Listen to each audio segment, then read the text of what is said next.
It's all good. Finding Purpose in Painful Circumstances by Sandra Louise. Good evening. I want to begin with a promise that has carried me through some of the darkest valleys of my life.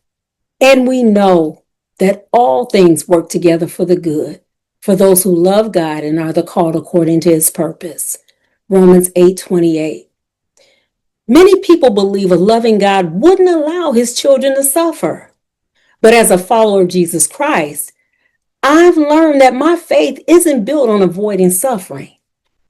It's built on following the one who suffered for me. Romans 8:17 reminds us that if we suffer with him, we'll also reign with him. My life has been a witness to his goodness, and today I want to show you how painful circumstances can lead to purpose. God allows pain for three reasons: to develop our character, benefit others, and to display his glory. Let's begin with the first reason that God allows pain: for character development. James 1:2-4 tells us to consider it pure joy when we face trials because they produce perseverance and maturity in us. During the last years of my marriage, we had one vehicle, which meant driving my husband to work at 3 a.m. Those drives, dropping him off, picking him up 2 days later, was some of the lowest moments. I'd cry out, God, don't you see what's happening?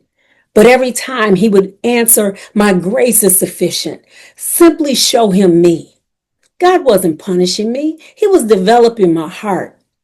Viktor Frankl said, suffering ceases to be suffering at the moment you discover why. That discovery happens the moment you realize your pain is bigger than you. And that leads to the second reason: to benefit others. After finally getting my own vehicle, his broke down, and we returned to one vehicle again. Soon after, mine needed repairs that I couldn't afford. So instead of selling it, I donated it to a ministry that trained people in auto repair.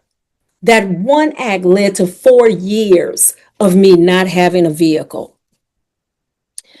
During that time, I had to rely on public transit, friends, family, and even made a video highlighting KVCC and B&W Charter's shuttle service. While I felt inconvenience and even times of humiliation, God was quietly positioning me to connect with people I never would have met and to help others in ways I never expected. Just as Joel 2:25 promises, I'll restore to you the years that the swarming locusts have eaten up. And he did, because God always restores for his glory. Which brings me to the third point: to bring God glory. After our 2022 divorce, I left with only the boxes that I had and God's promise to restore everything I'd lost. My life moved upward while his began to decline. But after our grandson was born in 2024, our relationship started to heal. And in January of this year, he achieved his lifelong dream of owning his own truck. I was genuinely happy for him. Just minutes before my birthday of this year, he sent me this message: "Blessed birthday, Sonny, beautiful mother of our children." He also sent me Barry White's "Whatever we had, we had." Only weeks later, his truck caught fire on a return run. He barely escaped, and we were grateful for that. But the emotional damage was devastating. Days before he left us, I needed a ride to the hospital to see my son. And with no car of my own and no one else to call, I called him. He came immediately. That conversation was full of emotion and the warmth of an old friendship. It was the last moment any of us would ever share with him.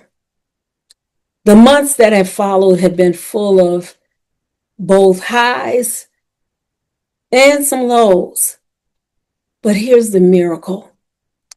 If I had my own vehicle, I wouldn't have called him, and I would have missed our last conversation. A couple of weeks ago, I finally purchased a vehicle. Days later, I noticed the key tag and it had the name Sonny written on it. My nickname, the nickname he'd given me. And as I learned later, the nickname of the worker who serviced the car before it was sold. And the color, his favorite color. A divine signature or heavenly reminder that God restores, God remembers, God redeems. Through joy and pain, loss and restoration, heartbreak and healing, God has revealed these three truths. Pain develops our character. Pain positions us to help others, and pain brings glory to God. Isaiah 61:3 promises beauty for ashes, the oil of joy for mourning, the garment of praise for the spirit of heaviness, that he might be glorified. My prayer is that you too will discover purpose in your painful circumstances.